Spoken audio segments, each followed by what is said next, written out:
سوادی خب و سلام، به برنامه خودتون خوش آمدید. توی این اپیزود ما یه مهمون ویژه داریم، در اصل رفیق خودمه از پاکستان. با ما همراه باشید ببینیم چیا رو میخواد توی اپیزود بگه.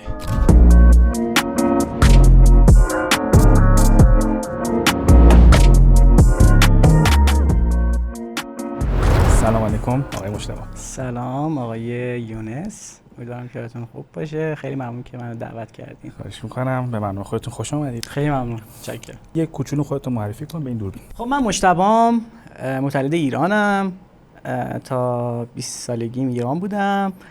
بعد دیگه خانواده تصمیم گرفتن که برگردیم کشور و بعد سال 2020 ما رفتیم پاکستان و تا الان دیگه پاکستانیم.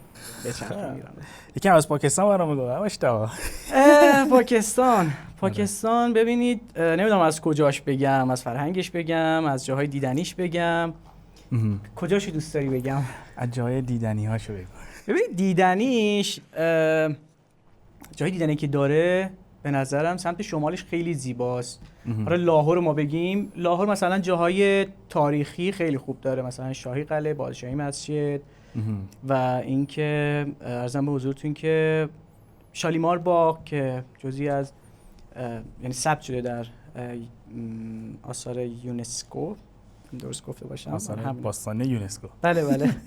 خلاصه اینکه بعد بریم اگه سمت طبیعتش رو بخوایم نگاه کنیم، هونزه رو داریم، گلید بلتستان رو داریم. البته خب هونزه میاد جزو گلید بلتستان. خب واقعا جای فوق العاده ایه. قله های، یعنی شما هر طرف نگاه میکنی کوههای زیبایی داره که بیشترشون هم ارتفاعشون بالای 4-5 هزار متره. و خودت تا رفتی بالا اونجا؟ ببینید ما من دیوسایی بهش میگن روف آف دی ورلد. اونجا ارتفاعی که داره، مرتفع ترین جایی که داره 4500 متره. حالا من اونجاشو رفتم و یه جوری که اصلا حالا چون ما تو بلتستان زندگی می‌کنیم، خودش تو ارتفاع دیگه. میریم اونجا. خب کل شهرت، یعنی مثلا میگه که ارتفاعش آره خود شهر بلتستان یکی از جای مرتفع دنیاست. بعد ما حالا میریم سمت دیوسایی، اوکییم، ولی اونایی که مثلا از پنجاب و سند و اینا میان، اینا مشکل حالا تنفسی و نفسشون برمیاد و سرگیجه و اینا. خب ارتفاع دیگه 4000 خورده متره. بعد خیلی زیباست دیگه، دشت خیلی زیبایی داره، حیوانات خیلی زیادی داره، خرس قهوه‌ای و حالا حیوانات دیگه. بعد اللحاظ عرضم به حضورت که حالا گل‌های مختلفی داره، خیلی چیز باحالیه.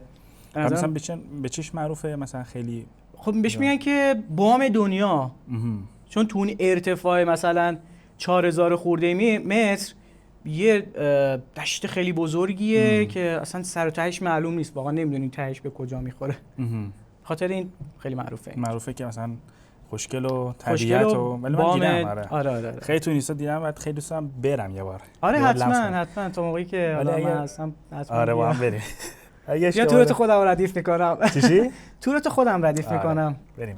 یه تورم میزنه، یه اسپانسر این برنامه میشه. نه دیگه، حالا دیگه نه. آره تخفیف خوب بهت میدم. آره یه کد پل پادکست بزنید بعد برید داخل.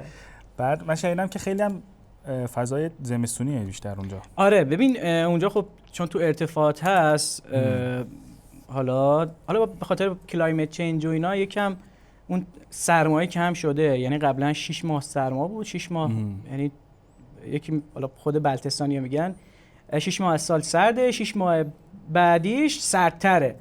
ولی خب الان سرد و سردتر. آره خب ولی الان خب بهتر شده دیگه. الان نمیشه گفت بهتر شده، چون خب به خاطر هوا آلوده اقلیمی و اینا. آره 6 ماه حالا گرمه. امسال که من اونجا بودم واقعا گرم بود، وحشتناک گرم بود. ولی خب زمستونای سردیه دیگه. بعد اونجا امکانات هم نیست. 2 ساعت مثلا تو روز برق داریم، خیلی افتضاحه. آره واقعا مثلا من گوشیم 100% نمیشه و برق میره. و عرضم به حضورت که خب اونجا باید با هیزم و نمیدونم گازای کپسولی و اینا خودتو گرم کنی. بعد غذاها چی؟ مثلا غذا رفاه و خیابوناش مثلا قرطه؟ ببین خب متاسفانه با اینکه یک جای توریستیه، یعنی بهش میگن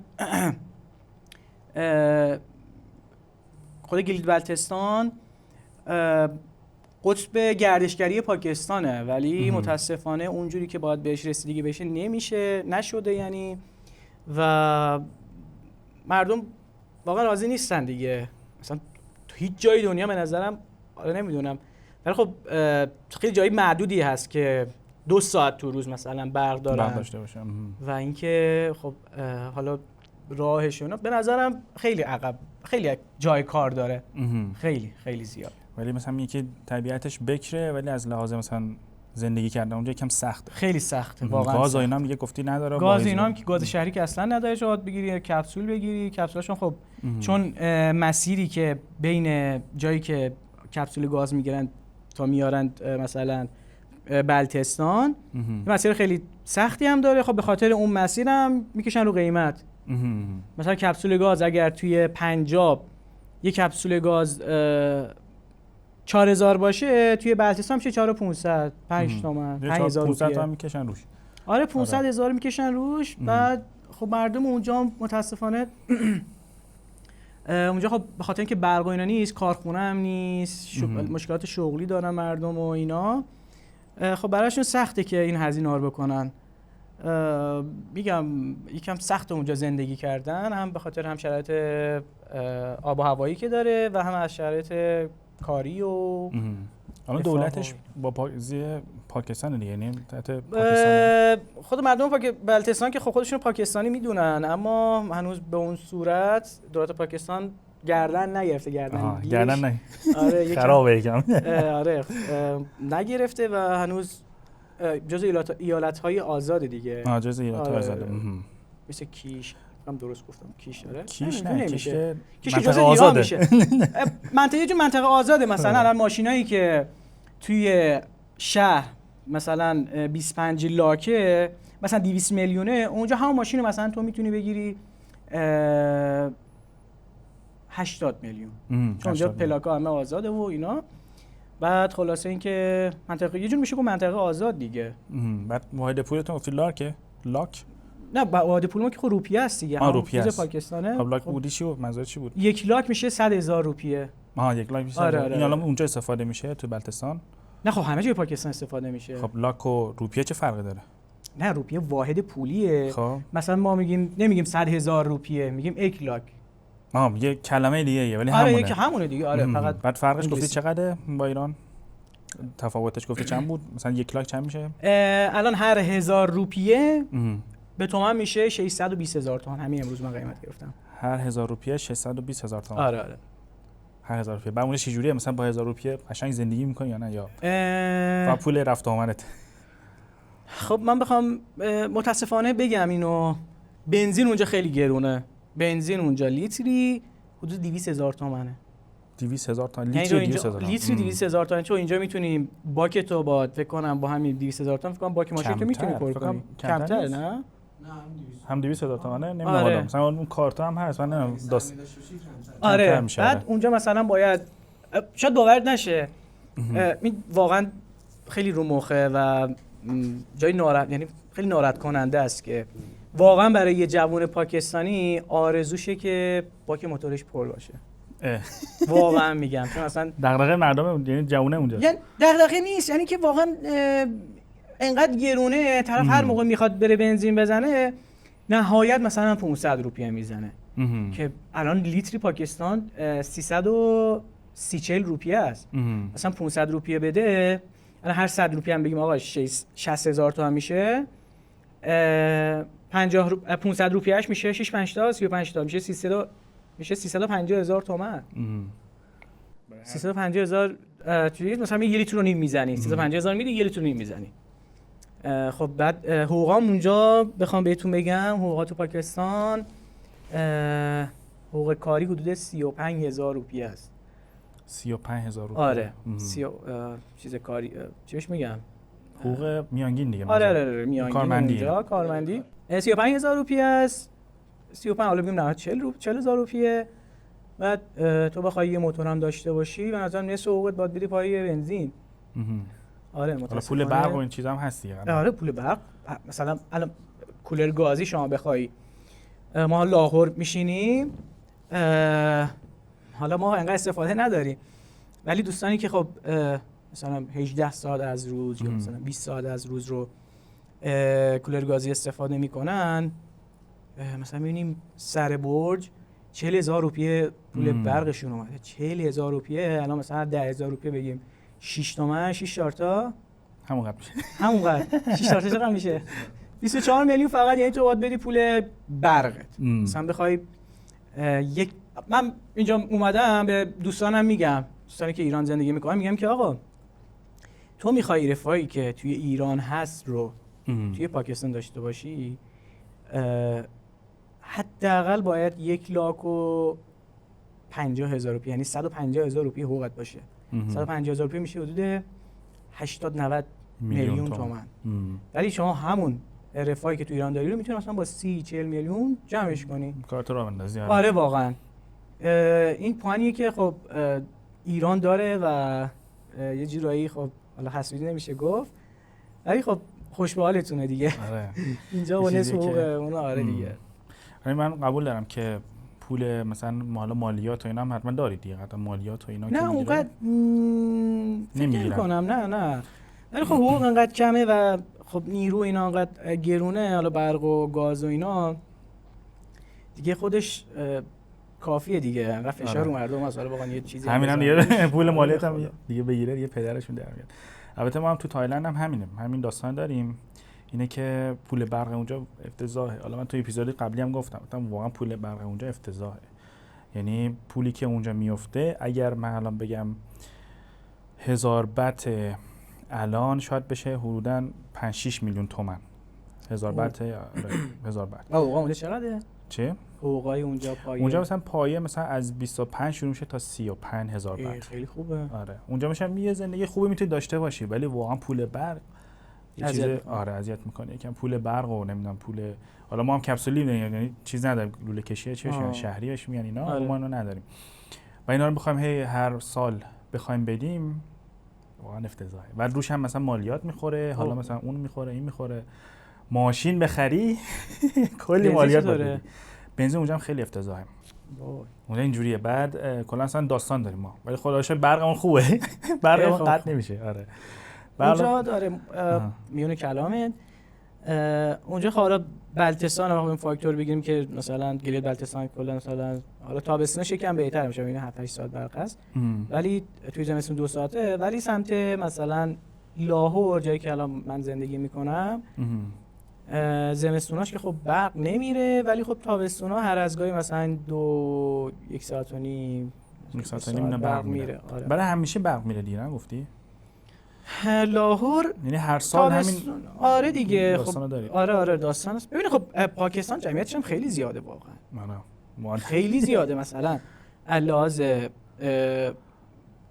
چی میگن وسعتش 1/3 ایرانه، ولی میبینی 250 میلیون جمعیت داره، یعنی 3 برابر ایران. آره 3 برابر ایران جمعیت داره. خیلی زیاده.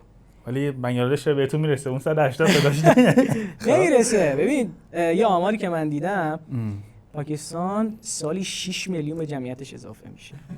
باورت میشه؟ دانلود میکنن به خدا اینقدر زیاده که من حالا یه خبری دیدم آقای شهباز شریف با آقای قاسم منیر یه جلسه اضطراری گذاشتم واقعا بابت این قضیه. آقا ما چه کار کنیم واقعا؟ بحران جمعیت شده. بحران جمعیتش. من واقعا نشده که یه موتور سواری من که با خانواده‌اش داره میره حداقل 2 تا بچه نداشته باشه. حداقل کفش 2 تاست. مثلا میبینی از تیپ خبالات تیپ قیافش طرف میبینی که واقعا یه زندگی نرمالی میتونه داشته باشه. این وضعش انقدر خوب نیست، ولی 2 تا رو کاشته. آره 2 تا رو داره 100%. رواله. آره دیگه، یعنی 2 تا رو باید داشته باشی دیگه. بعد پاکستان چیه؟ بچه اولو برای این به دنیا میارن، اونم سال اول یعنی تو نمیتونی تأخیر کنی. بچه اول به خاطر این میارن که ثابت کنن که مشکل ندارن. یعنی لازم مثلا بارداری و بارباری اینا. یعنی یه فکت خیلی باحالیه. آره یعنی مثلا هر کی که بچه اول تو خاطر میاری که به مردم ثابت کنی که اوکی، یعنی سالمی، یعنی سالمی، قوی تر. دقیقاً. خب بعد دیگه دوم سومشو دیگه دیگه عشقی میزنه. حالا مثلا اونجا مثلا اگه هر کی نفر بچه‌اش یعنی کوچولو، یعنی میگم کوچولوی خانواده‌اش ببین خوب داشتنه زورم مثلا چجوری مثلا یه نفر داشته باشی؟ ببین خیلی عجیبه، قشر ضعیف پاکستان خیلی بچه میارن واقعا. نه برعکس اونایی که پول دارن. آره پولدارا خب کمتره، بعد اونایی که فقیرن، بعد حالا اونایی که حالا تکدیگری میکنن، گدایی میکنن، اینا من یه تحلیلی که خودم کردم، حالا نمیدونم چقدر درسته یا غلطه، اینا یه بچه میارن که مثلا نشونش بدن که آقا به خاطر اینم که شده کمک بهمون بکنید، این مثلا میرسه به یه سنی که دیگه مردم دلشون نمیسوزه، یه بچه دیگه میارن. یه بچه دیگه میارن که دوباره مردم دلشون بسوزه، پول جمع کنن، بعد اون دوباره به یه سنی میرسه دوباره بچه همینجوری میشه. همینجوری میشه 10-12 تا یهو آره میبینی طرف مثلا سن مثلا قبل 40 سالگی میبینی 5-6 تا. مثلا جوونمونه چه جوریه؟ مثلا تو فکر مهاجرت هستن؟ مهاجرت آره. پاکستان جزو کشوریه که خب بیشتری مهاجر رو داره دیگه. اصلا پاکستان کشوریه که کارمند یا کارگر صادر میکنه. مثلا دوستای من اینجا میپرسن میگه آقا ما میخوایم بیایم پاکستان برای کار و اینا، اولا میپرسم آقا کار چیه؟ اگه کار تخصصی حرفه‌ایه اوکیه، تخصصی خیلی خفن و خیلی نایاب دیگه. ولی اگر میخوای بیای مثلا کارمند ساده بشی و اینا، میگم بابا پاکستان خودش کشوریه که کارگر، کارمند، حالا هر چیزی، دانشمند اینا صادر میکنه. حالا میخوای بیای اونجا چون چاقه. آره دیگه به نظرم همون جایی که هستی بمون دادش. تعمیدین ایران بمونه. حالا هر جایی که هستی. هر جایی که هست آره. بمونه همونجا. اینو موافق برگشت نکنید. نه اصلا نه سمت پاکستان. نه ایرانی‌ها معمولا میپرسن. ایرانی حالا پاکستانی خب حالا بسشون جداست. حالا اون ایرانی که دوستان ایرانی میپرسن من میگم نه واقعا. فرصت شغلیش یعنی مثلا اونقدر نیست. یعنی اینکه باید یه چیز نابی باشه که مثلا آره دیگه ناب حرفه‌ای باشه که بتونی. الان شغل فعلی چیه اونجا؟ خب من تو لاهورم، چند تا کار انجام میدم. یکی اینکه خب پیج دارم، پیج پاکستان پارسی رو همجام تبلیغ کنم. بله جا داره اینجا تبلیغ کنید. زیرابی برم. بعد به خاطر پیجم خب خدا رو شکر باعث شده که خب مردم اعتماد کنن. پیج دولتی هست. برای که باز سر بکنیم. آره پیجم راجع به پاکستانه. زیبایی پاکستان نشون میدم. چون وقتی اینجا بودم خب دیدی که دوستان ایرانی داشتن نسبت پاکستان خب خیلی منفی، الانش هم خب هست. حالا نمیگم همش درسته یا غلطه، خب یه بخشش میتونه درست باشه، یه بخشش خب اونجوری که هست، اونجوری که فکر میکنن نیست. و اینو زدم که خب نشون بدم آقا پاکستان حالا همش بد نیست، چیزای خوبم اینش هست. و این تصمیمو گرفتم. من دو سال دارم روش کار میکنم و از طریق اون خدا رو شکر یه اعتباری نسبی کسب کردم و از طریق اون خب دوستانی ارتباط میگیرن، میخوام مثلا بیام برای کار تجاری، برای کار حالا مترجمی، اونجا میخوام من صحبت کنن، باهاشون میرم و از طریق اون هم آره هم پیج خودمو میچرخونم، هم که خب اخراجاته که خودم شخصی دارم از همونجا آره همونجا اوکی میکنی. بعد گفته بودی که یه دیدگاه بری دارم، مثلا دیدگاه بریشون چیه مثلا از ایرانی؟ ببینید خب فیلم شبی که ماه کامل شد خب خیلی تاثیر داشت روی دیدگاه مردم ایران که فلان فیستانه و فیلم چیه؟ شبی که ماه کامل شد. راجب آقای راجب ریگی بود که خب بخشش توی پاکستان تصویر برداری شد.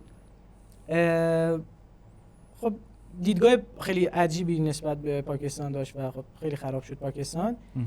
و من خب تصمیم گرفتم که تا جایی که میتونم حالا زیباییاشو سعی کنم نشون بدم. خب این وظیفه‌ای دونستم که بالاخره کشورم پاکستان حالا 100% بد نیست و یه جاهایی داره که واقعا میشه ازش بازدید کرد و ما دیدش. آره. واقعا شهرتون البته قشنگه. آره. شهرتون واقعا قشنگه. اون که اولش گفته بودید من یعنی خیلی دوست داشتم برم. حالا گفتی که منو میبره، حالا ببینیم. آره. چقدر واقعیته. حالا اینجا که پیجتو تبلیغ کردی ما رو مفت ببر. باشه. بعد دیگه مثلا دیدگاه چی دیگه دارن؟ مثلا که دوست داری بگی؟ دیدگاه یکی این که خب تروریست بودن، مثلا آقا بریم اونجا ما رو میکشن فلان میکنن، در صورتی که پاکستان جزء کشورهایی که بیشترین آمار توریست خارجی رو توی آسیا داره واقعا. خیلی توریست میان.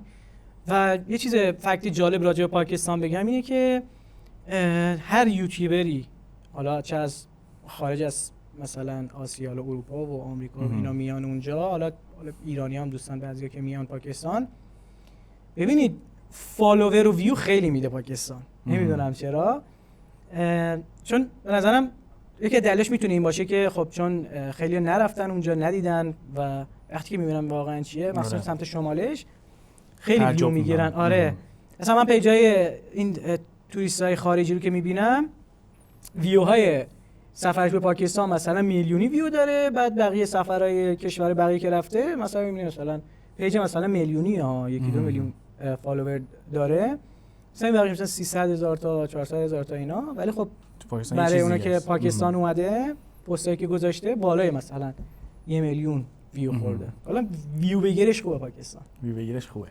بعد از هم ایرانیایی که میخواد بره اونجا مثلا چی دوست داری بهشون بگی، معرفی کنی؟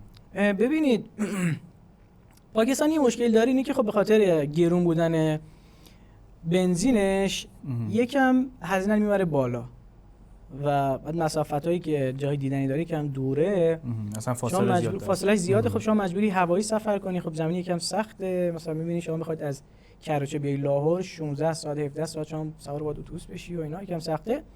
خب هوایی هم خب یکم قیمتاش بالای دیگه، مثلا با $100 مثلا سر هر سفری بدی، این یکم اذیت میکنه. وگرنه خب من 100% پیشنهاد میدم که شمالش رو بیاین، حتما شمالش خیلی زیباست. شهر لاهور خیلی زیباست. من چند تا توری که داشتم حالا فقط لاهور و اسلام آباد بوده، یا نهایت مثلا مری. خیلی لاهور رو دوست داشتن، خیلی لاهور رو دوست داشتن و خیلی باحال کردن. از لحاظ طبیعت بکری نه مثلا باستانی و اینکه خب فکر کنم به خواهر اصفهان هم معروفه یا همچین چیزی شنیده بودم. خلاصه جذابه دیگه. من خاطر همین لاهورم میگیرت دیگه ول نمیکنه.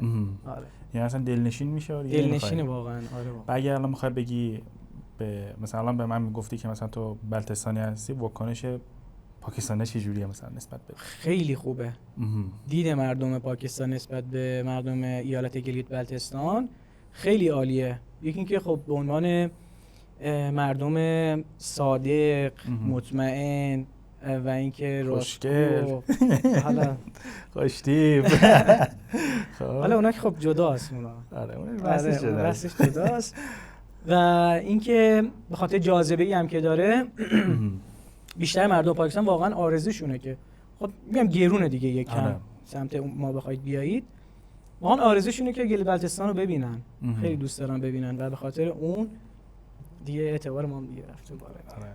رفته بالا دیگه، کلاس کردیت رفته بالا. آره دیگه. خب با این نگاهشون چرا مثلا تفاوته؟ مثلا یه پاکستانی، البته خب تو ایران هم اینجوری هست البته، چون ما تو تایلند واقعا اینجوری همچین نگاهی رو نداریم. مثلا طرف اگه مثلا مال شمال تایلند باشه، مثلا بگیم که توی لول دیگه ان، توی فاز دیگه ان فلان و اینا، مثلا جدای خودش نمیدونه. مثلا تایلند مثلا همه جا یک. آره مثلا میگه همه جا یکیه. مثلا این داستان شیشیه که ببینید اگه دقت کرده باشید تو خود ایران هم شما بیشتر پاکستان می‌بینید رنگ پوستشون تیره است. برای تو سفید مفیده. آره برای همین سفید مفیدن. آره خب بخاطر آب و هواش. حالا خودمو نمیگم، آورال دارم میگم، مردم اونجا خب خیلی علاوه زیبایی نسبت به بقیه پاکستانی‌ها خب خیلی زیباترن. مثلا سمت هونزا و اینا اصلا مشهورن که زیبان. و هونزا کجا میشه دقیقاً؟ هونزا میشه سمت گیلگیت. از گیلگیت حالا جایی که خودم زندگی میکنم اونجا بگم اسکردوه. از اسکردو 4 ساعت شما با ماشین راه داری به گیلگیت، از اونجا هم یه 2 ساعتی راه داری به سمت هونزا. میشه سمت مرز چین. چین و پاکستان. اونجا مردمش واقعا زیبان، خیلی زیبان. خودمونم بی تاثیر نیست و کلا میگن دیگه خب شما رنگ پوستتون شفافه و اینکه خب من زیبایی دارید، به خاطر این یکم منحصر به فرد می‌کرده. اسپشیالی. حتی مثلا بهتون بیشتر کردیت میده. آره خب بالاخره زیبایی مردم، زیبایی کشور و یعنی شهرتون و فلان اینا. دقیقاً اینا همش خود باعث شده که خب یه فرقی باشه. غذای خاصی دارید مثلا بلتستانی که آره مومو مثلا هم چینی‌ها دارن هم شما دارید موموز موموز تایلندی‌ها دارن فکر کنم موموز. آره ما هم داریم ولی موموز نیست. آره موموز برای ماست. خب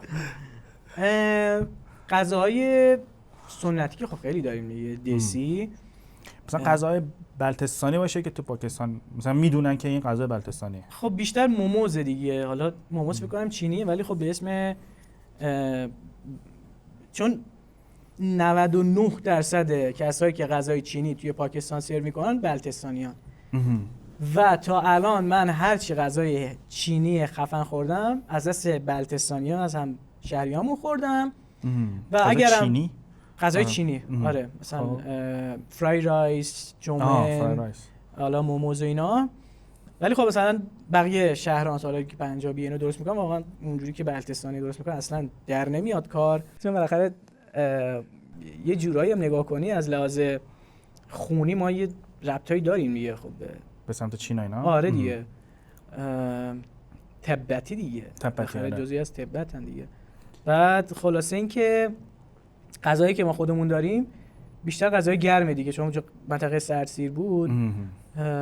مثلا حالا چند تا مثالشو اگر بخوام بزنم، بیشتر مثلا با آرد و حالا مارزن بهش میگیم، مارزان که خمیره که با آرد جو درست میشه و با روغن هسته قیسی یا زردآلو با اون مثلا میزنی و میری بالا.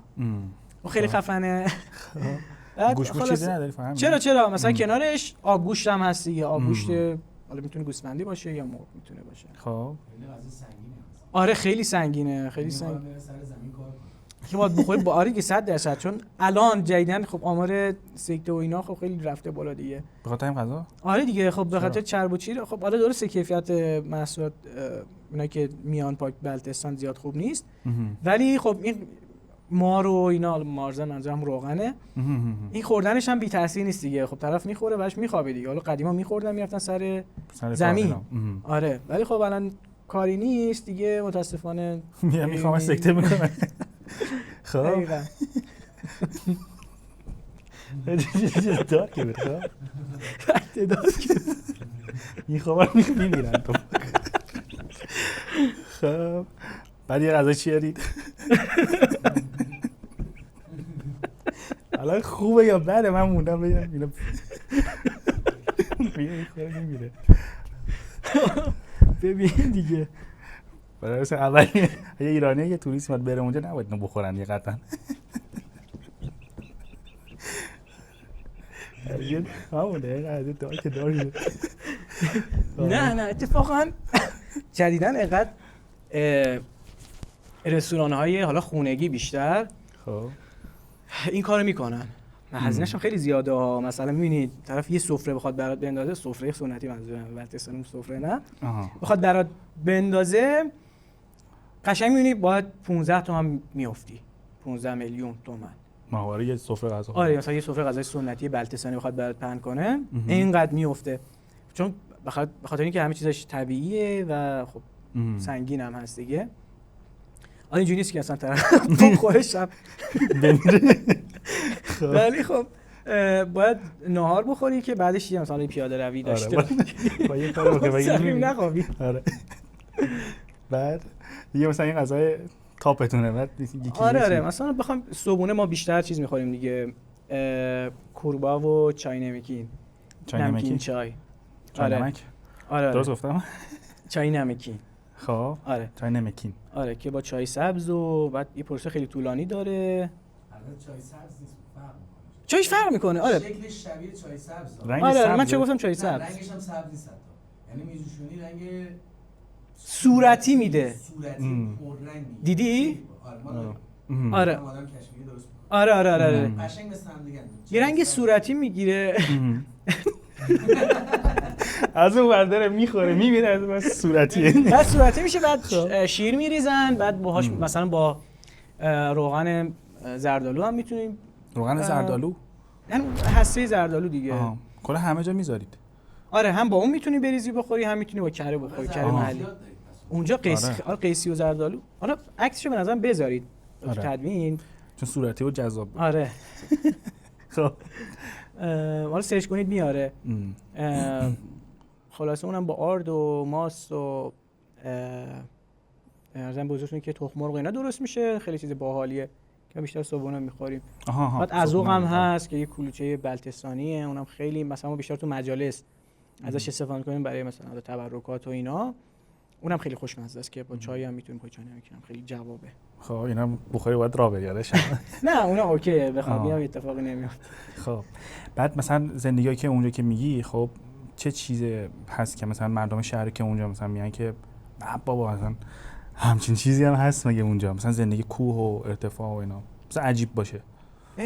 عجیب این که مثلا هم که 2 ساعت برق نداری خیلی عجیبه، چون من به هر کی میگم تو شهراش هست دیگه، گفتی تو شهر بقیه پاکستان هست. ولی حالا بستگی داره. تو کراچی خب دوباره باز یه اتفاقاتی هست که مثلا خب اونجا داره 6-7 ساعت برق داره، کمه، خب اونجا میره و میاد.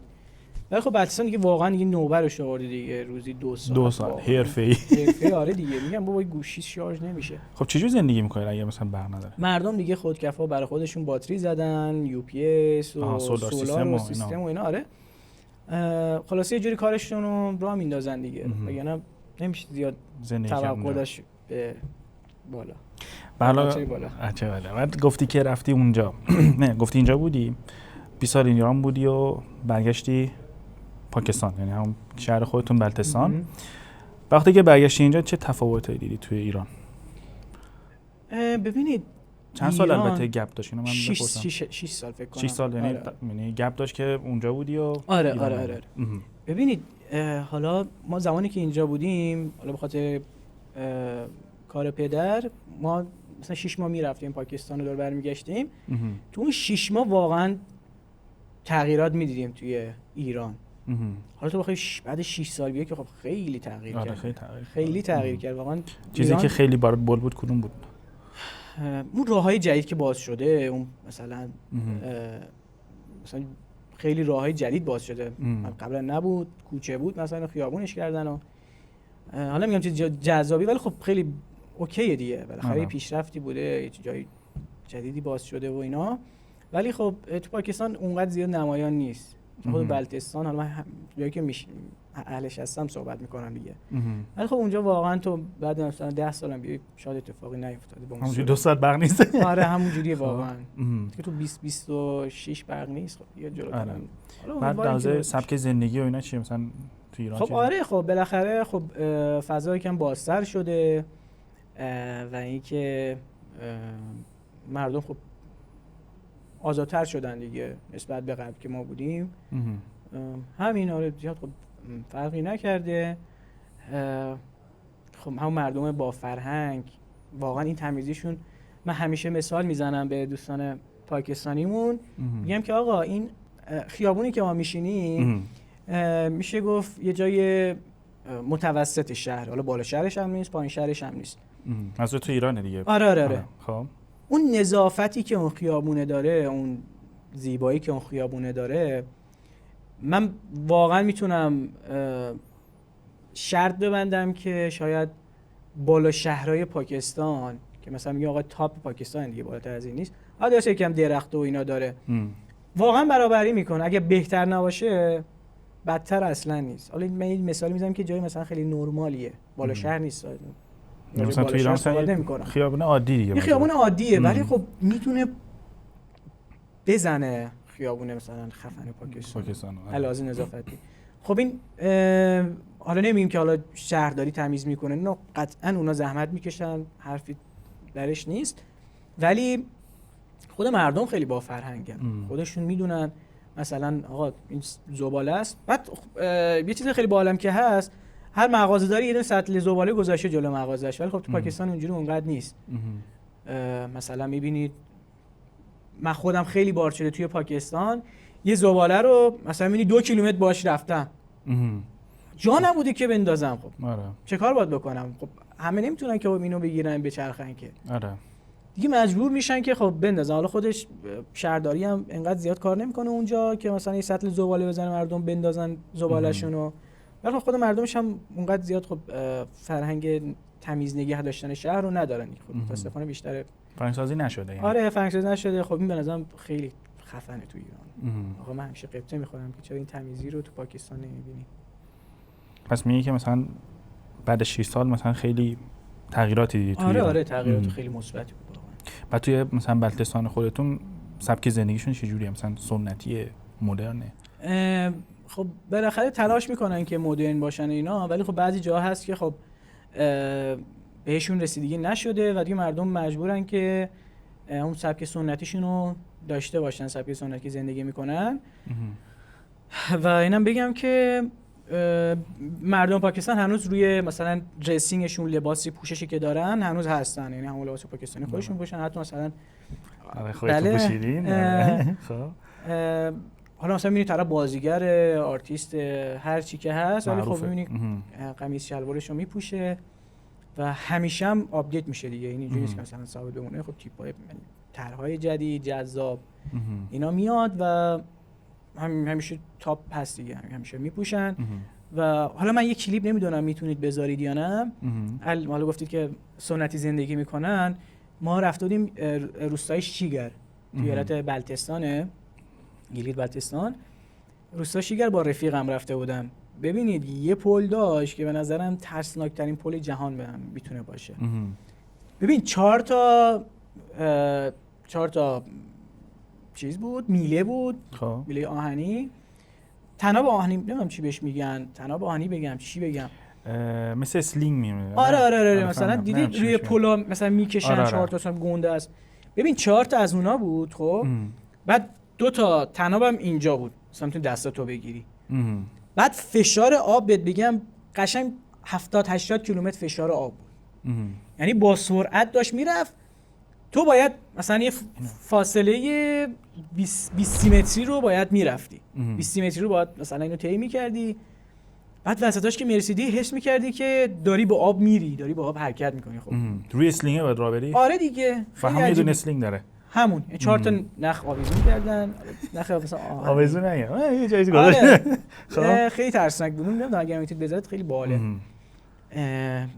خب الان تو این دور زمان خب اونجوری دیگه به نظرم هیچ جا نیست. شاید باشه جای دیگه، ولی خب این تو بلتستان هنوز هست خیلی جای. یعنی مثلا پولاش مثلا هنوزم سنتی همونجوری مونده. آره همونجوری مونده. آره وای خیلی تصمیمات یادم میاد اون موتنم سیاه.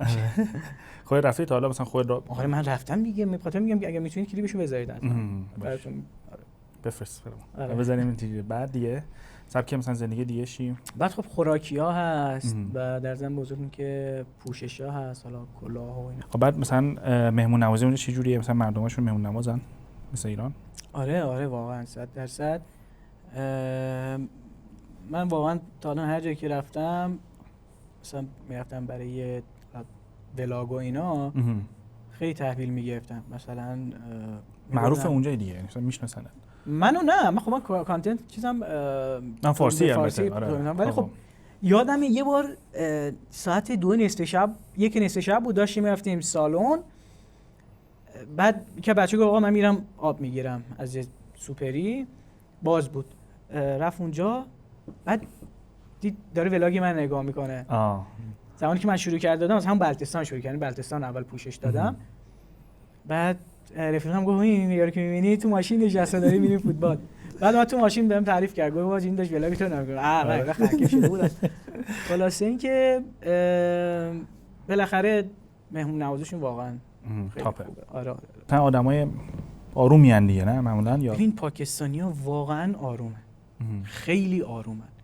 یعنی من تو این 6 سالی که تو پاکستان هستم واقعا شاید 10 تا دعوا ندیدم. 10 تا دعوا ندیدی؟ با اینکه 250 میلیون جمعیت داره تو بلتستانش، توی لاهورش، توی اسلام آبادش، توی پیشاورش، توی کشمیرش، توی اسلام آبادش. یعنی من واقعا حالا خدا رو شکر بیشتر جای پاکستان رو گشتم ولی واقعا 10 تا دعوا ندیدم. اینقدر آرومم. من خودم یادمه داشتم از یک خیابون رد می‌شدم، یه موتوری داشت خلاف می اومد. زد به پای یه پیرمرده. پیرمرده قشنگ دیدم از درد چشاشو بست ولی هیچ چی نگفت. خب اینجوری کرد گفت برو. دیگه واقعا نه خب دیه خب میتونن بگیرن، حالا اینجوری نیست که مثلا دیه نداره اینا، ولی خیلی سعی میکنن دعوا نکنن. مثلا من دیدم تا اینجا یارو مثلا اومده داره بحث میکنه باش، فوش داره میده، ولی خب به جای نمیرسه که مثلا بزن میشه. مثلا تو میگه الان زد ولی خب نه روسی میکنه یا همین تمام شد. آره مثلا خیلی بار دیدم مثلا تصادف حتی کم میشه، پاکستانی خیلی دست فرمونشون خوبه، عالیه به خدا. خیلی اصلا تصادف هم خیلی کم دیدم، با اینکه شهرهای خیلی شلوغی داره ولی خب تصادفا خیلی آمارش پایینه. بعد مثلا یک بار دیدم مثلا 2 تا ماشین به هم خورده بودن ولی انگار نه انگار مثلا یارو اومد دید گفت آروم برون چه وضعشه اینا گفت. بعد مثلا یکی از حرکتایی که انجام میده اصلا اینجا اصلا طرفو میگم باش اینا، حالا مثلا اونایی که میان واسطه میشن آره مثلا میان میونجگری میکنن پاکستان کلا میونجگریش معروفه میره تهران ایران خدا. آره بعد مثلا چند نفر میگن ولش کن حالا خورده دیگه، حالا عصبانی نشو دیگه، نمیره سوار شدن رفتن. آره واقعا سعی میکنن که دعوا نشه. واقعا مردم آرومیان، خیلی آرومن. این پانه خیلی مثبتیه. بعد دیگه خیلی آدمای خیلی کولی ان دیگه، من واقعا دوست دارمشون. اینکه مثلا خیلی باهات راه میان دیگه، مثلا سوالی داری مثلا یه جای کارت گیر میکنه سعی میکنن واقعا کارتو راه بندازن. اینجوری نیست که مثلا بخوام بپیچونن میگن فلان فسان حالا اینا. مثلا دوستای پاکستانی که داریم 90%شون خفنن. آره با مرام هم خاله ولی خودش بلتیه یکم یه لول بالاتر مرام داره. بعد زبونای چی حرف میزنن اونا؟ مثلا همین اردوه تو بلتستان؟ آره این بلتستان خب اردو خب زبون اصلی دیگه، زبون رسمیه. بعد خود بلتستان، گیلگیت بلتستان، توی بلتستان هم بلتی صحبت میکنن و هم شینا. و توی گیلگیت بیشتر شناست، بروشسکی آره. روسی است؟ نه حتی روسی نداره، بروشسکیه و اسم شبیه روسیه. آره خیلی قشنگه بروشسکی. آره اینا هم نوشتهش و لهجهشون همه فرق میکنه. آره کلا فرق میکنه. من بلدی تو بخوای بگی؟ مثلا بخوام بگم به بلتی مثلا میگه که این به اردو مثلا میشه این غذا خوردن مثلا. مثلا بخوام مثال بزنم به بلتی مثلا بیا اینجا میشه دیکاون. خب بعد بشینا بخوای بگی آنه.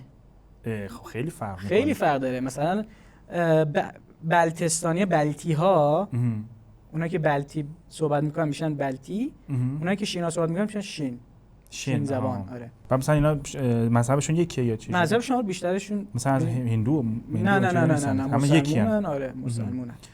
بعد چی اسمش؟ بروشسکی. آره گفته بلد نیستی؟ بلد نیستم بروشسکی. بروشسکی سمت هونزه اینا صحبت میکنه بیشتر. خب خیلی فرق نمیدونم شاید و همون منطقه خودشون مثلا با تو هونزه بیشتر سمت گیلگیت اونورا صحبت میکنن، ولی وقتی میان بیرون اردو صحبت میکنن. یه اردو که پیش هست که بلدن. خب بیشتر پاکستانی ها اردو رو بلدن. آره دیگه زبان رسمیه. بعد جشن‌های خاصی داری توی پاکستان مثلا تو بلتستان یا پاکستان؟ آره مثلا ما تو بلتستان جشن مفنگو داریم که مفنگ یه جورایی مثل چهارشنبه سوریه که ما مثلا مشعل به دست و بعد از این بادبادکه که هست که زیرش آتیش داره. گردا. آره ما تو تایلند هم داریم خیلی عجیبه. آره بعد اینا رو مثلا هوا میکنن. آره تو چین هم هست یه منبع. آره یه تبتی ان دیگه بالاخره. ولی خب این برمیگرده یه جورایی به فرهنگ ایرانی دیگه چهارشنبه سوری، چون اونجا هم آخرای مثلا تو زمستون برنامه است. بعد نوروز، جشن نوروز داریم ما. بعد تخم مرغ رو رنگی میکنیم. بعد بچهای مسابقه بین خودشون میذارن، مثلا یکی تخم مرغ میگیره یکی مثلا یه ضربه میزنه، اگه اون تخم مرغ شکست میشه مال اون، اگه نشکست نوبتی میزنه هر کی شکست چمپیون میشه. آره دیگه. بعد جایزش چیه؟ جاش همون تخم مرغشه دیگه. خب تخم مرغ مثلا قشنگ شده خوشگل شده. نه خب برای تخم مرغ یارو میپزه میخوره دیگه. اونجا گرونه تخم مرغ. گرونه چون گرونه بله. مثلا این جشن ولده. خب بعد نوروز داریم، مفنگ داریم. بعد خلاصه ایناست دیگه. اینجوری ربط داره به ایران. شما منطقه به چین وصله؟ ببین ما مثلا اونایی که متولد گیلگیت بلتستان هستن، اونجوری که شنیدم، حتی احتمال نمیدونم که درست باشه، ما 3-4 تا از شهرهای چین رو میتونیم بدون ویزا بریم. آره این پلن خیلی باحالیه. من سعی میکنم که امسال برم حتما. بری چین؟ آره برم چین. خب نزدیکم هست. آره با هم بریم. آره بیا خیلی دوست دارم برم. بعد تو باید ویزا بگیری. من نمیدونم، فکر نکنم باید ویزا باشه. نمیدونم. حالا ببین ویزا نره که خب با هم میریم دیگه، چون من از جایی که زندگی میکنم مثلا اگر به کوب 10 ساعت با ماشین برم با ماشین مرز میتونی بری، ولی خب اونجا به یه جایی به بعد دیگه برفیه دیگه. چون ارتفاعش یعنی اینم بگم که مرتفع ترین جاده آسفالت شده جهان هم همون منطقه است. آسفالت شده. آره آسفالت شده تا مثلا 4000 خورده متر ارتفاعش و بیشتر طول سال بیشتر موقع هم برف و نمیشه رفت. من خودم هونزایی که رفتم میخواستم از اسکاردو برم گیلگیت و هونزه رو بگردم. صبح ساعت 10 راه دادم، 5 رسیدم گیلگیت با موتور. خب سرد 7 ساعت پشت موتور بودم. خب سردت نمیشه؟ نه خب تابستون بود. بعد خب من کل دست پوستام سوخت دیگه، پوستای دستم سوخت از آفتاب زیاد.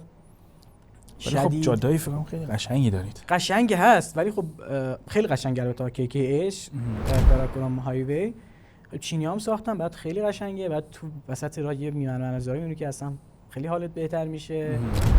ولی خب خیلی طولانیه دیگه، حالا کمردرد و 7 ساعت. آره ما 7 ساعت از اینجا تا تایلند میریم. آره دیگه آفرین. ما 7 ساعت مثلا با موتور رفتیم اونجا، بعد می‌خواستیم همون ادامه بدیم، گفتیم 3 ساعت دیگه میرسیم هونزه، ولی دیدیم واقعا دیگه نمیشه دیگه. موتور هم میکشید ها؟ موتور عالی. خب ببین هوندای پاکستان 125 خیلی عالیه، هیچیش نمیشه. من مثلا رفتم برگشتم بعد یک هفته دهنشو سرویس کردم و موتور رو کلا شاید مثلا بگم 600-700 هزار تومان برام خرج انداخت. موتور جکش شکسته بود و همین با روغنش عوض کردم. ولی 7 ساعت برو موتور خیلی. 7 ساعت داره دیگه. بعد مثلا روز بعدش هم دوری 3 ساعت رفتیم. خلاصه این که آره دیگه برای پاکستانی عادیه دیگه. خب با ماشین هم بخوای بری، خب یکی این که هزینه ها خیلی بالاست. با ماشین بخوای بری خب بنزینش جداست، حالا چیزی فکر کنم سخت هم هست با ماشین انگار. نه با ماشین سخت نیست. مثلا مسافت تایمی که 7 ساعت دادیم و با ماشین مثلا 4 ساعته میتونستیم برسیم. میرسیم. جادهش یعنی خوبه، یعنی جادهش اوکیه. خب جادهش خیلی خوبه. حالا وسط درسته بعضی جاش مثلا کوریزش کرده و ریخته و خراب شده، ولی خب در کل اوکیه. بچه فرهنگ ایرانی خیلی دوست داری مثلا ببری پاکستان؟ این سوال خیلی قشنگی کردی. نظافت واقعا اینو خیلی دوست دارم که مردم پاکستان بدونن که آقا این زباله‌ای که دست من هست جاش تو سطل زباله است، این آشغاله جاش اونجاست و همینجوری نندازن و برن. حالا چند تا موضوعات دیگه هم هست که نمیخوام واردش بشم، بحث نظافت توش. یعنی اون اگر بتونن مردم پاکستان رعایت کنن واقعا خیلی زیباتر میشه پاکستان. حالا شهرداری هم مثلا هر جایی که نیاز هست یه سطل زباله بذاره، اینجوری نباشه که تو مثلا بخوای زباله رو بگیری بچرخی، خیلی خوب میشه. امیدوارم که این اتفاق بیفته ان شاء الله. خب میگی این فرهنگو مثلا دوست داری توی پاکستان باشه؟ آره جاز یعنی چیش میگن فرهنگ سازی بشه. آره فرهنگ سازی بشه. بعد مثلا فرهنگ چی داری که از اونور میخوای بیاری ایران؟ ببین این جوابش یکم خطرناکه، نمیدونم چقدر هیت بگیرم، ولی اگر بخوام یه فرهنگ پاکستانی بیارم اینجا، اینکه گذشت داشته باشیم. من موقعی که اومدم ایران تو این مثلا 2-3 هفته‌ای که اینجام، متاسفانه خیلی دعوا دیدم، یعنی سر بحث خیلی کوچولو، مثلا طرف یه بوق اضافه زده، یه نگاه چپی کرده، باعث شده خب یه دعوای خیلی وحشتناکی بشه که مثلا فرار کردم اونجا. ازم گذشت داشته باشن، آقا خب شد دیگه، حالا مثلا ببخشیم هم دیگه رو، سخت نگیرن واقعا. مثل پاکستانی‌ها که اصلا طرف حالا برو دیگه یار هوگیا بس هوگیا اینجا چون نشون دست دادن اینجوری داشت دیگه رفاقتی، حالا برو دیگه اتفاقی نیفتاده. این مثلا اتفاق بیفته خیلی به نظرم اوکی میشه، اوکی تر میشه ایران واقعا، یعنی جذاب‌تر میشه. جذاب‌تر خوب هست ولی بهتر میشه. 100%. چند تا سوال آماده کردم برات. خب ازت میپرسم یا ایران انتخاب میکنی یا پاکستان؟ آره. خب خیلی کلیه. نه این مقدماتشه. آره؟ هنوز نرفتم توش. خب آره. میپرسه که همون میشه طبیعت و کدوم انتخاب میکنی، ایران یا پاکستان؟ من ایرانو زیاد نگشتم ولی خب کلاهی که پاکستان داره پاکستان شمال پاکستانو. پاکستان شمال ایران رفتی؟ نه میگم نرفتم، نمیتونم بگم اون یا اون، ولی خب چیزی که دیدم میتونم بگم پاکستان. این ویلا داره توش هم ویلا داره. نمیدم ماد ببینم تا باور کنم. برو شده از راست شد. بعد نوشته کوههای ایران یا کوههای بلتستان؟ 100% بلتستان کیتو رو داره. واه کیتو مثلا تاپ اونجاست. یه تاپ دنیاست. تاپ دنیاست آره. یعنی تاپ دنیا یعنی بعد از اورست ها. ولی خب کیتو ازم بیشتر مشهورتره تا اورست. مثلا ارتفاعش تو ارتفاعش مشهورتره یا زیباییش؟ نه همه چی داره. معروفه به یکی از فنی ترین قله های جهان دیگه. این خیلی فنی، یعنی هر کسی نمیتونه بره واقعا. آره مثلا اونجا مثلا اورست خب مثلا ببینید فقط پول داشته باشی دیگه اورست بخوای بری واقعا. یه جوری که آمریکایی‌ها مثلا جوری که تبلیغات میکنن مثلا اونجا، ولی کیتو دیگه باید کوهنورد باشی دیگه، اونم حرفه‌ای. مثلا چند طول میکشه تا قله‌اش برسی؟ ببینید من یه تور پرسیدم، تورشون 1 ماه هست، 1 ماه و 10 روز است. از خود اسکردو سوارت میکنن تا تا بیس کمپ ها، حالا بالاشو تا بالاش میری. فکر کنم پروسه 1 ماه و نیم 2 ماه داره. 1 ماه و نیم مثلا باید بری تا قله. اصلا شما میخواید تا بیس کمپش برید 1 هفته طول میکشه از خود اسکردو تا نه خود شهرش مثلا میخواد بره اونجا تا بیس کمپش. بیس کمپ یعنی پایین چیزی پایین قله دیگه. آره تا اونجا بخوای برسی یا پیاده باید برید 1 هفته راه. 1 هفته راه. آره. مثلا 1 ماه و نیم کلا راهه که بخواید برید. هر کسی هم نمیتونه بره، شما باید قبلش چند تا کوه آره یه قدم باید 6000 7000 5000 بری، بعدم بریم 8000 آماده باشی، چون فکر کنم اون فشاری که ارتفاعی که خیلی چیزه خفنه. حالا بعد به سوال بعدی اینه که دماوند یا کیتو؟ کیتو بدون شک میاد کیتو. بعد نوشته کویر یا کوهستان؟ با تورای کویر اوکی نیستم. رفته کویر؟ کویر بلتستان نه کویر ایران مرتفع ترین کویر سرد دنیاست. آره سرد جا میگه. آره نه اینجا کویرشون نرفتم. اینا یه بار امتحان میکن. خوبه؟ اونم جذابه. خب باشه. بعد نوشته جنگل یا یخچال‌های طبیعی؟ جنگل. یخچال طبیعی من خاطر خوبی ندارم از اونجا. خیلی ترسناک بود. چی شد مثلا خاطرات کم ما با پسر عموم هم هونزایی که رفتیم یه مسیر اشتباهی رفتیم، بعد رفتیم بعد دیدیم زیر پامون داره میلرزه، دیدیم روی یخایم. این یخه به خاطر دمای بالای اونجا داشت آب میشد، بعد یه صدای فوق العاده وحشتناک که میگن اگر شما لای اون بعد ارتفاع مثلا هر یخچالی مثلا این 20 متره شما بیفتی اون داخل، یعنی کلا قیمه میشی دیگه، هیچ چیزی پیدا نمیشه. بعد صداهاش هم من شنیدم تا اون جایی که یه مسیر یخه، بعد وقتی ترک میخوره ترکش هم صدای خیلی ترسناک. خود همین حرکت داره میکنه خودش فکر کنم صدای بدی داره. خب بعد پس طبیعت جنگل چیز میکنی، ترجیح میدی. خب بعدیش بریم میگه که برف یا گرما؟ قطعاً برف. گرما خیلی دوست داشتم اما بچه بودم. خب می‌تونستیم تابستون اونور بریم، ولی خب الان می‌بینم زمستون خیلی بهتره. یه کاپشن می‌پوشی اوکی، ولی خب تابستون چیکار ما بکنیم؟ بعد نوشته طلوع آفتاب یا غروب آفتاب؟ طلوع فکر کنم توی کوه‌های اونجا فکر کنم خیلی قشنگه. یه نوری میزنه. کلا خیلی خوب. جفتش خوبه به نظرم. خب یه دونه شقیق انتخاب کنید کدومه؟ حالا فکر می‌کنم غروب بهتره ها، مثلا تنهایی می‌بینی غروبا رو می‌بینی. خب اگه بخوام یه سوال دیگه بپرسم، خب همین سوال هستم اگر بخوای بری اونجا تنهایی انتخاب می‌کنی میری یا کجا؟ مثلا همین غروبا رو ببینی. آره. تماشا کنم بالا پشتبان خونه خودمون نگاه می‌کنم. آره خونه‌تون فکر کنم آره بالا کوه و ایناست دیگه. آره دیگه 4 طرف کوه واقعا. 4 طرف همش کوهه. پس ترجیح میدی تنها تو بالا پشتمون خودت آره غروب ببینی؟ حالا مثلا یه شعری هم داریم پهاڑی سلسله چاروں طرف بیچ میں ہم ہیں مثال گوهر نایاب هم پتھر میں رہتے ہیں. هی کیا پتر یعنی که خب ما در بین 4 کوه یعنی دور برمون کوهه و ما مثل یک سنگ قیمتی در داخل کوه زندگی میکنیم. آره واقعا مثال خوبی بود. بله من خیلی دوست دارم واقعا برم. حالا هی میگم کتاب منو ببری. آره حتما. بعد نوشته غذا ایرانی انتخاب میکنی یا بلتستان؟ پاکستان یا بلتستان؟ پاکستان. خب باشه. غذای پاکستان یا ایرانی؟ غذای ایرانی. غذای ایرانی؟ مطمئنی؟ بله. چون میخوری نمیمیری؟ نه. مثلا کدومش رو دوست داری غذای ایرانی؟ من ایرانی بخوام بگم باقالی پلو با مرغ. جدید این خیلی اصلا همه قرمه سبزی نه جوجه نه میکس. آره. خیلی آره جدید بود. خب داشتی چیز میگفتیم گفتی بلتستان غذاش پاکستان غذاهاش اینه که خب ادویه داره و تنده و اینا خیلی خوشمزه است، خیلی عالیه. ولی خب نمیدونم چون بخاطر اینکه من اینجا بزرگ شدم و اینا شاید میتونه بخاطر اون باشه. ولی خب غذای ایرانی ترجیح میدی؟ ولی خب پاکستان غذاش خیلی گرونه. غذای ایرانی که سرو میکنن اون جاهایی که رستورانی که غذا ایرانی داره خیلی گرونه. لاکچری محسوب میشه مثلا. آره دیگه خاصه. چون ما هم همینه. مثلا رستوران تایلند، رستوران ایران تو تایلند هم همینه. مثلا اونایی که خصوصا شف ایرانی باشه دیگه، مثلا خصوصا کچل هم باشه دیگه خیلی گرون میشه. آره مثلا میگه او ایرانی اصیل اومده پا شده غذا درست کنه. بعد سوال بعدی میگه که کباب ایرانی یا چاپشورو دارید؟ چاپشورو فکر کنم یه غذای هونزاییه.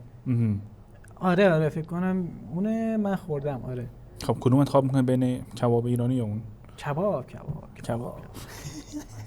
کباب دو قابلی. بعد قرمه سبزی یا غذای محلی بلتی؟ قرمه سبزی همش داره ایرانی انتخاب میکنه. میگم یه غذای ایرانی اصلا آره دیگه. بعد نوشه نان سنگک یا نان بلتی؟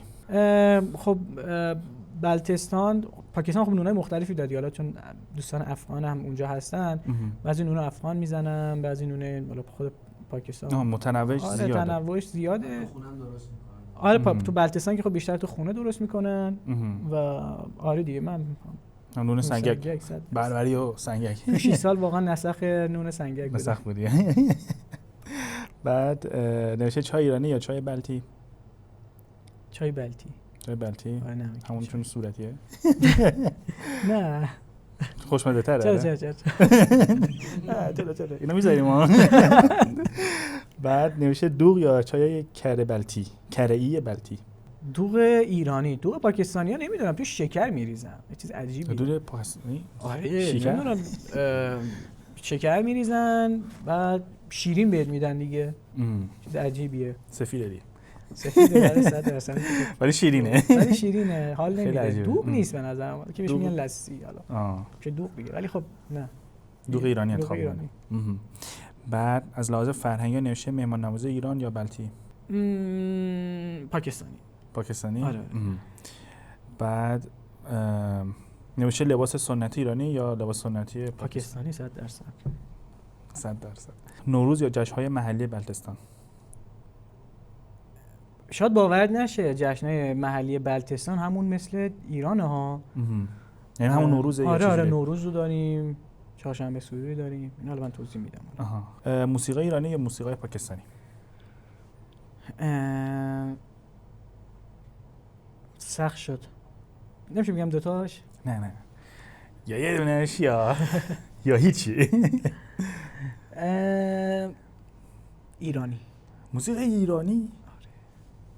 آره. مطمئنی؟ من همین الانش هم مثلا ایرانی گوش میدم، دورچی گوش میدم. احسن. تو خیابونای لاهور دورچی میندازه. بچه‌ها هممون اکیپمون تو لاهور بچه‌ها هستیم همون دورچی فن. خب مثلا موسیقی پاکستان هم خیلی معروفه که. معروفه. آره خب. ولی ما بیشتر آره. این حتما نظاره‌ای خیلی قشنگه. حالا خیلی خاص بود این سواله. آره. وایرال میشه. مطمئنی؟ دورچی رو هم تگ کن. آره دورچی هم تگ کن. این بچه‌های لاهور دورچی گوش میدن. با موتور مثلا 7 ساعت با دورچی شارژ. آره مثلا ما مثلا فوتبال میریم یه دونه باند میبریم با خودمون، این باندایی که مثلا میتونی ببری پورتابلا، فوتبال بازی می‌کنی، یه دور پلی می‌کنی اون میشه. خود پاکیام حال میکنه. خود پاکیام مثلا مثلا وایبش خیلی وایب باحالیه دورچی. برای فوتبال بازی میرسید. نه بیشتر غمگین و اینا خیلی باحاله. خب بعد بریم سوال بعدی. نوشته شعر بعدی رو پاکستانی. آره. نوشته شعر فارسی یا شعر پاکستانی؟ قطعاً فارسی. علامه اقبال که مشهورترین شاعر پاکستانه، بیشتر شعراش میشه گفت به فارسیه. و توی مقبرش هم دور تا دور مقبرش شعرهایی که به فارسی سروده رو نوشتن. سروده ملی پاکستان اصلا فارسیه. آره. گفته بود مهمون قبلی اون گفته سروده. چه غیر از یک کلمش مثلا چیه؟ مثلا درود بر پاکستان که فکر کنم درسته؟ که فکر کنم که خود فارسی یعنی نه اردو فکر کنم. نمیدونم یه کلمه هست، حالا خودتون سرچ کنید ببینید دیگه، ولی خب فقط یه کلمه است به نظرم. بعد نوشته فرش ایرانی یا صنایع دستی پاکستان؟ فرش ایرانی 100%. 100% بلا شک نکن. بالا شهرها میگه تهران یا شهرهای کوهستان پاکستان؟ تهران. حاجی مطمئن یکم فکر کن. جاهای نه چرا نمیخوام بگم.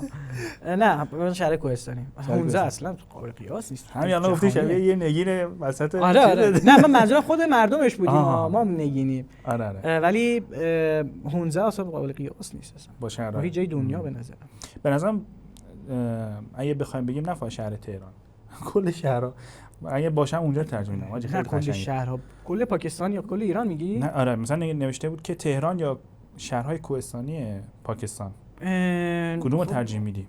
قطعاً ببینید خب امکاناتی بخوایم صحبت کنیم، خب امکاناتی قطعاً تهران، ولی خب زیبایی بصری بخوایم صحبت کنیم، میخوای کدومش رو زندگی کنی؟ تو کدومش بخوام زندگی کنم؟ قطعاً تهران. الان تهران زندگی 100% فروختی. خب بخاطر 2 ساعت برق 24 ساعته اومدی تهران. 100% اصلا شک نکن. بعد میشه زندگی مدرن یا زندگی سنتی؟ مدرن قطعاً. بعد شهر شلوغ یا روستای آرام؟ شهر شلوغ. ماشین یا موتور؟ تو پاکستان به نظر موتور جوابه. یکم وسوسه انگیزتر بکنم، تویوتا یا هوندا؟ موتور هوندا. هوندا. تویوتا سوار نمیشی؟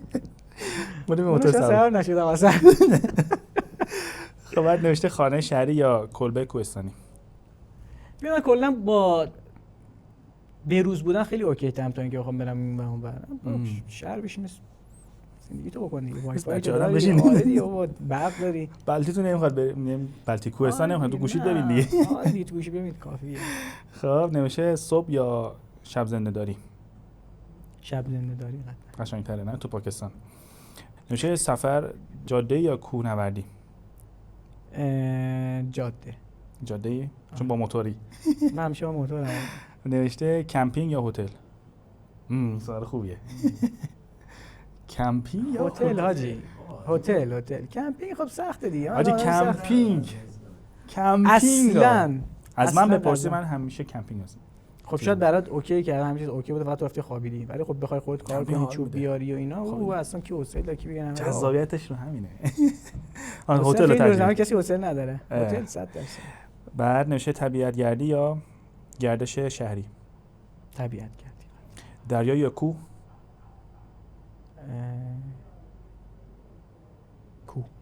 کوه. کلا اصلا با آب حال نمی‌کنی. خاطره آره یه خاطره تلخی داری. نمیشه تابستان یا زمستان. بعد فیلم ایرانی یا فیلم پاکستانی؟ فیلم ایرانی قطعا. فیلم پاکستانی خیلی احساسی تره. همش حالا سریالایی که داره خیلی طرفدارم داره سریال پاکستانی تو ایران جدیدن، ولی خب همش دقت کنین یک موضوعه، مثلا یه مادر شوهری هست، یه عروسی هست که اینو دوتا با هم مشکل دارن، یا مثلا یه چکر میزنه یا 10 متر میره اونورتر. آره دیگه. نه اونور هندیاست البته. مال هندیاست. پاکستانی خراب نکنید. همش همین، فقط بازیگراش عوض میشه همیشه. برای یه سوال دیگه اینه که اگر تو یه فرصت داشتی که برگردی ببخشید یعنی برگردی، یعنی مثلا مهاجرت بکنی به ایران مهاجرت می‌کردی یا مثلا به یه کشور دیگه، لندنی، دنمارکی؟ راستیتش خیلی دوست داشتم برم آلمان. دلیلش چی هست؟ حالا دیگه که ایران مثلا نداره. دلیل شخصیه. دلیل شخصیه. آره. آلمان ها چون سفیدن. نه به خاطر یک شخصی بود. شخصی. آره. خواستم برم ولی خب نشد. آره داره دارک میشه. خب بعد یه سوال آخری که مثلا من همیشه از مهمونام میپرسم اینه که اگه بخوای توی جمله به مردم ایرانی یه پیامی بدی چی میشه؟ چی هست ببینیم؟ عرضم به حضورتون که فقط این که باید به دوربین نگاه کنی و به زبان محلی خودتون بگید. محلی خودم نه. محلی اوکی نیستم. روسیه‌ای بود. چی بود اسمش؟ برشسکی. من زبانم شیناز. شینا. آره. نه اون رو نمیتونم صحبت کنم. خب باشه اردو حرف بزن. اردو هم ولش کن. اردو باید بگم؟ یه اردو بگو، یه فارسی هم بگو. نه اردو منم خیلی ضعیفه. خیلی ضعیفه. خب باشه هم به فارسی اشکال نداره. اردو نه اردو نیستم. خب فارسی میگم. باید پیام بدم چی، یعنی حرف دلمو بزنم؟ آره حرف دلت، مثلا چیزی که دوست داری به مردم ایران بگی. مثلا فکر کن مثلا 90 میلیون نفر دارن نگاه میکنن ایرانی، میخوای یه پیامی از دلت بدی. قدر ایران رو شما زمانی میتونید درک کنید که از ایران برید بیرون. حالا نمیخوام بگم کشورهای اطراف رو ببینید، حالا درسته مشکلات هست 100%، ولی خیلی جلوترید نسبت به بقیه کشورها. اونایی که میگن مثلا نمیدونم فلان جا اینو داره اینا، من خودم مثلا رفیق دارم که توی آلمانه، توی لندن، همه جا هستن، ولی باز میگن ایران یه چیز دیگه است. مثلا از هر لحاظ نگاه کنی، حالا لحاظ برقی و نظافت و شهرسازی و اینا، به نظرم جز تاپ های جهانه و به نظرم قدرش رو باید دونست. خیلی پیام خوبی بود دادی. تقریبا شبیه همین پیامایی که مثلا مهمونامو میدم، میگن که مثلا به ایرانیان قدر آره به نظرم بیشترین نکته همینه دیگه. آره. چون واقعا ایران مثلا به نظرم تو باید با آمریکا مقایسهش کنی، نه حتی اروپا. آره. حتی اروپاش هم به گرد پای ایران نمیرسه. حالا دست مشکلات اقتصادی و اینا هست، کار به اون ندارم، ولی خب لحاظ شهرسازی اینا، مثلا چند وقت پیش که از دوستای من از چند تا از دوستان مثلا یکی از لندن اومده بود، یکی از مکزیک اومده بود، یکی از استرالیا اومده بود، چند تا از کشورهای دیگه اومده بودن. بعد ما مثلا تو مترو تهران رفتیم، یکی مثلا بارسلونا هم بود. ببین اینا کرکوپرشون ریخته بود. گفتم بابا. بعد نکته‌ای که خیلی براشون جالب بود این بود که مثلا تو اون عمق، تو اون ارتفاع مثلا پایین، مثلا اینترنتشون 4G داشت کار میکرد، داشتن استوری میذاشتن، داشتن فلان میکردن، حال میکردن دیگه. حال میکردن. گفتم بابا ما مثلا بارسلوناش مثلا همچین امکاناتی نیست، همچین تمیزی نیست، همچین نظافتی نداره، همچین خوش رنگ و لعاب نیست. ولی خب اینجا یه چیزی دیگه است. تحریمه واقعا خیلی خوب اومده جلو. خب خیلی هم پیام خوبی دادی. مرسی. ممنونم که اومدی به برنامه‌مون وقت دادی. خیلی ممنون که دعوت کردین. قربونت. برنامه خودتونه. برنامه خیلی خوبی دارین. چاکرم داداش. چاکرم. ان شاءالله مثلا مخاطبمون هم بیاد تو پیجت. حتما. بعید نیست. خب به انتهای برنامه رسیدیم. ممنون که تا آخر برنامه ما بودید. همراه ما بودید. یادتون نره سابسکرایب کنید، لایک کنید و کامنت بذارید. و یه نکته دیگه اینه که وقتی توی اینستا ما رو ببینید لطفاً فالو هم بکنید. ممنون میشم. تا برنامه دیگه، خدا نگهدار.